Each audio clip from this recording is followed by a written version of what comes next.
And lo and behold, I am back one more time tonight for the final of my requested game reviews. I wanted to go ahead and get these out of the way. Not that I don't like taking requests or anything, I just wanted to go ahead and get these done before Friday, since I have all the free time in the world to do so.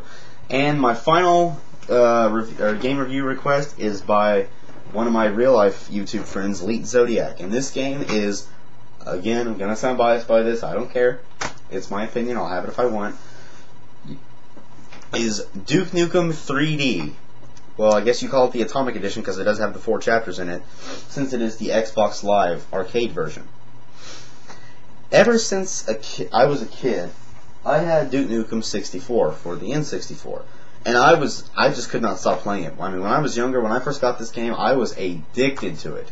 I have never been as addicted to any game, not even Guitar Hero 3, which I was addicted to for quite a long time, as long as I was to that game.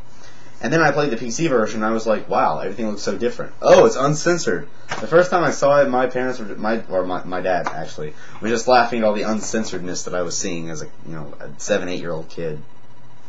And then when I learned that they finally were bringing the uncensored original PC version of Duke Nukem, or the Atomic Edition with the extra 4th chapter of the Xbox Live Arcade, as you saw in my video, oh, I was excited. I was excited. I downloaded that game as fast as I could, and I played the hell out of it. I played it so much, as you saw in another one of my videos, I made it all the way to like rank 37 on the leaderboards. Well, I went on like a month-long hiatus of not playing it, now I'm playing it again for the first time in like, a month and a half or 2 months. Now I'm back up to like rank 51, whatever. But that's not the point. The point is, this is a review, so let's get to it. Alright, well, even though this game is called Duke Nukem 3D, it is actually the 3rd game in the Duke Nukem shooter series. The first 2 were like these 2-dimensional shooters that were bad. I'll put it that way. They were ugh. I mean, I've played them before, like I've seen gameplay, I've actually played them for myself, and don't bother.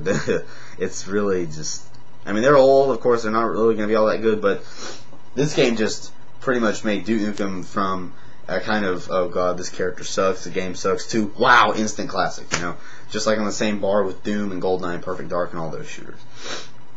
You play as this top CIA agent named Duke Nukem, and you're going around basically killing alien bastards. And you explore in this game 4 different chapters. The first one is called LA Meltdown, where you're exploring through LA, through different areas, all the way from just outside or a movie theater to death row to a launch facility to an abyss. And then you go to Lunar Apocalypse, which is a chapter that takes place in space, that starts out on this alien craft that goes all the way to a moon base. And then Shrapnel City, you're back in LA, and you're just wandering through different areas of LA once again. And then you get to this chapter called The Birth, and you enter the first level of this chapter is called It's Impossible, and you see in front of you the IMF, the Improbable Mission Facility. And you're basically exploring kind of a lower section of the Earth, I guess, more classified areas, Area 51 kind of stuff. And then you eventually get to the hold of the alien queen herself to deal with her. At the end of each chapter, you deal with a boss. There's the Battle Lord boss, the Overlord boss, the Cycloid or Galactoid Emperor, I think it's Galactoid, and then the Queen, or the Alien Queen. And, story, that's basically it. You go around, you kill aliens. Gameplay in this game, it's very fast-paced. I mean, compared to newer FPSs where your running speed is more tuned to realism, how fast you run in real life, this game you run extremely fast, really, compared to how these new games are. And you get this huge array of weapons, all the way from a pistol to a freezer, which was was ordinarily supposed to be a flamethrower, I heard, to RPGs, to a twin rocket launching gun called the Devastator, which kind of pulsates back and forth, firing twins, or 2 rockets out of each barrel. Very fast, very powerful. And another really good thing to mention about this game, it is hard. It is one of the hardest FPSs ever made. It may not be as hard as Doom or Doom 2, but it's definitely close to it. And it's definitely one of the most addicting, I think. I mean, when you first play it and you play on the easiest setting, you're like, well, this is kind of hard, especially some of the later levels. Then you play on like skill level 3 or 4, and then you're like, oh wow, holy crap. Yeah, that's what I was like. I mean, enemies are just all over the place. You really got to think strategically. You can't just conserve ammo for one gun to save for the boss under higher difficulties.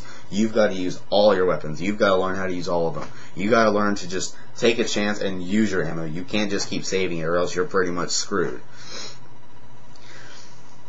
Enemies in this game have different abilities, or weapons and abilities. There's the Assault Trooper, which is just your basic alien. They have jetpacks, they fire blaster pistols, they're easy. They wear brown vests.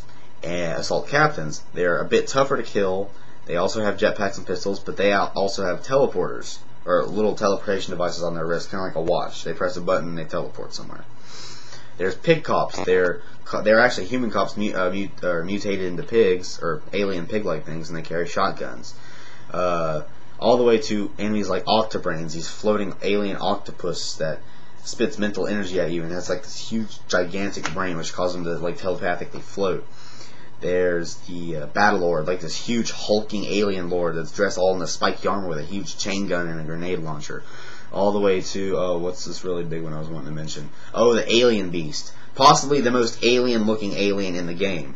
They're these three-eyed things that run extremely fast, they jump very high, and they're able to shrink you and then step on you and kill you instantly.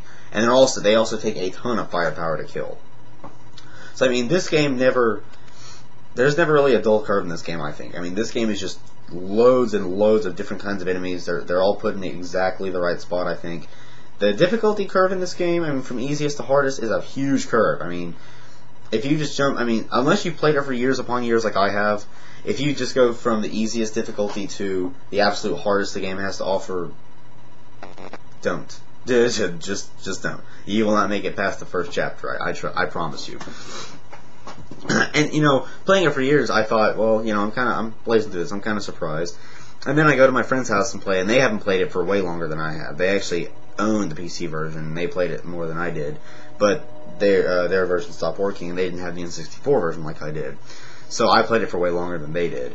And then I went there, and I'm playing it on the second highest difficulty, and they're just watching me in amazement. I'm like, well, I have been playing this for years. Why don't you try it? It can't be that hard. Yeah, I was wrong. They got killed, like, instantly. So, long story short, yes, this game is extremely hard, especially on the higher settings. It's fast-paced, it's got loads of action, it's got all these different types of weapons and enemies, different kind of level designs. Complaint-wise, really, I can't really think of any complaints, really. I think maybe my main complaint would be, I knew I had one I was wanting to address, but I kind of forgot it. Some of the items don't seem like they should be used the way they should, like the night vision goggles. Now, in the N64 version, they kind of fixed this, but in the PC version and this version, instead of actually illuminating, you know, what it should look like lighting up a dark path, all the night vision goggles really do in this version is highlight enemies, which is useful, don't get me wrong, but it should also illuminate dark pathways like the one in the N64 version did. Other than that, I mean, I can't really think of any other kinds of complaints. I mean, graphic-wise, yeah, it's not the most impressive graphic-wise, but it was made back in 1996, I think. Well, 95, but the 4-chapter version came out in 96, I think, or maybe it was 96, 97. No, I think it was 95, 96. So you can't really bash graphics there, and I'm no graphics whore anyway. But, I mean, it's got good length, it's got good difficulty, it's got a huge array of weapons and enemies, it's just a really, really good balance. So overall, I give Duke Nukem 3D for the Xbox Live Arcade, well, Atomic Edition Xbox Live Arcade, a 9.5 out of 10. So this, if you have an Xbox and you have an Xbox, or you have Xbox Live, even if it's just a silver account, and you know, if silver account you can download games, get this game. If you're a fan of first-person shooters and you want a challenge, get this game. It's definitely worth the $10. And with that, that completes all 6 of my requested reviews. Thank you everyone who sent a request. I will do more requests later, not now. I will tell you when in a future video. But for right now, this is Metroid once again signing off.